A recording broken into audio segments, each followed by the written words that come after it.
Hello guys, good morning. This were the day nga tabunta na mo ang mama ni Jim no sa airport. Pero kay dugay kay ni mata si Uncle mo to nga wala na mo natabo iyahang mama sa airport. So naka-decide mi nga sa hotel na lang namo sila hulatan. Kay late nagyapon kaayo mi. So 7 AM nagmata na ko ani pero si Jim tulog pa. Mo to nga ko siyang gipukaw og dali kay late na niya ami sa mong breakfast. Kunya ako guys, sayo kayo ko gutomon mga alas 7 gakutoy na nakong tiyan niya. Si Jim taglas 12 na siya mata pero karon ako siyang gimata og sayo kay malate na niya mi sa mong breakfast din na mo makaon ang breakfast sayang kaayo. So going mi ani sa ground floor kay to ara dito ang breakfast. Mo to nga nagmata si Jim og sayo kay sayang pod kayo ang breakfast kung dili na mo siya gamiton. Unya kadyo ta pag kay mi diri kay. Nangangyo siya kung pwede ba daw siya makatulog maski 1 hour lang daw kuno. Mo to nga namalik dayon mi sa room. I can set a countdown timer for you.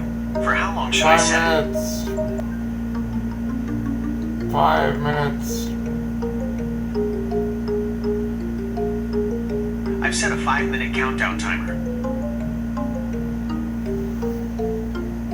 So mao to no natulog mi og 1 hour pero ako wala ko nakatulog da nagbalik guys. Mao to nga naligo na lang pug ko ako kay mintras while tulog pa si Jim ako naka-ready na kay siya kadyo tra man na siya mahuman og ligo. Kung gi-take out kagabi wala na ako nakaon so ako na lang gikaon og tiwas kay sayang pod.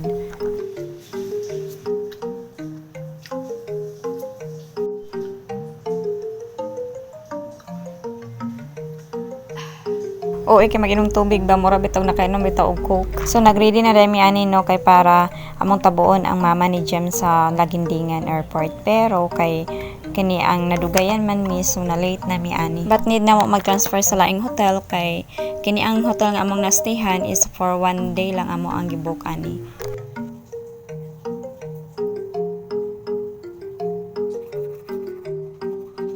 So going na mi ani sa ground floor for check out.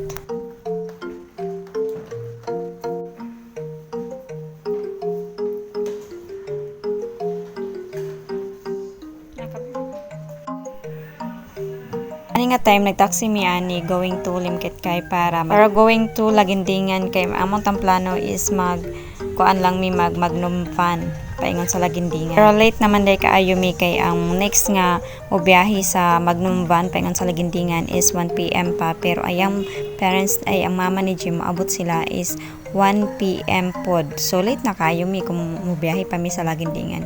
So mao to nga naka-decide mi nga dito na lang mi sa Red Planet Hotel maghuwat sa iyang mama. So naka-decide mi nga magtambay na lang sa mi diri sa Starbucks while waiting sa time nga pwede na mi maka-check-in sa Red Planet Hotel. Nya kay gusto po ni Jem magkape so mo to nga diri na lang sa mi nagtambay. So nag-order siya og cinnamon bread og chocolate cake then coffee. So water lang din ako kay din po gainom sa Coke good or coffee. While gatambay mi sa Starbucks ginakontak po na mo iyang mama kung asa na sila. Unya mo anang pon silang giingnan nga dili na mas matabo sa Lagindingan kay mao lagi late na kaayo mi. So mao to nga ginan mo nga sa hotel na lang mi maghulat sa ilaha. After na mo mag Starbucks sa mao to akong ingnan si Jem nga maadto na mi sa Red Planet Hotel para dito na lang maghuwat o magtambay. Pero ang Jem gusto niya mag-check-in kay kasi aron na dako no kaayo siya. May nalang gani pod kinasendan ko sa iyang mama og copy sa reservation para sa hotel ay sa room so mao to nga nakasulod gid mi. So ani nga time nagtawag na ang mama ni Jem nga nanaro sila sa ubos daw kuno. Mao to nga nanaog na mi ni Jem.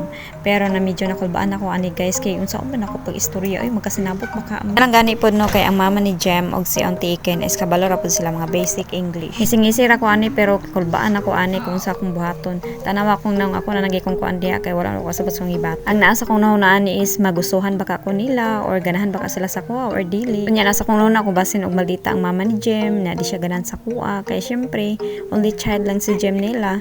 No, so munguan gyud sila babae nga kaning kuan ni Jem kana ang kuan pod ba fit kang Jem ug mo pasar sa ilang standard pero may nalang gani no kay mga buotan ang parents ni Jem dili pod sila inana kung unsay gusto ni Jem ginasuportaan ra pod nila ang ako mga overthink na wala pa kita na ako sa ilaha kay giginagakos dayon ko nila og kiss kini sila imong mga kauban permi daghan kay kiss ug hug kita na ako sa mama ni Jem na starstruck ko kay gwapa kaayo niya sa una ga video call ra mi ani pero karon hug and kiss na gyud.